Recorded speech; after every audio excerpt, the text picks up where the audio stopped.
eventually led to the Battle of Blood River, one of the most significant battles in our history, where they found themselves completely surrounded. They were about, let's say, 400.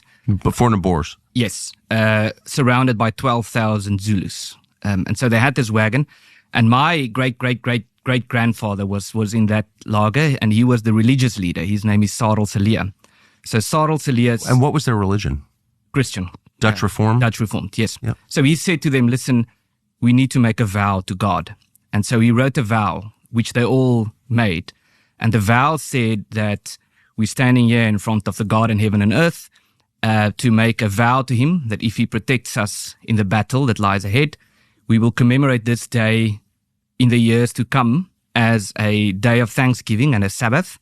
And we will also tell our children this story, and we will build a church, and we will make sure that the honor of the victory goes to God and not to us.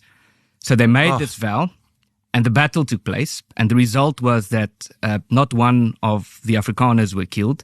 3,000 Zulus died in that battle. Not one was killed? Yes. Yeah.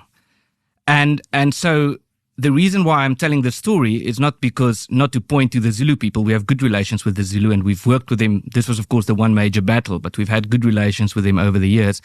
But it says something about, firstly, why the Afrikaner people are so patriotic.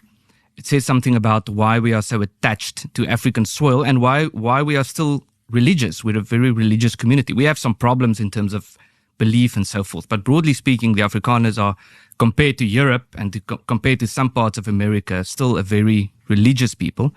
And it also says something about why we are so attached to the country and why we don't want to leave. We want to stay there because our ancestors have been there for hundreds of years, and we fought and died for our space.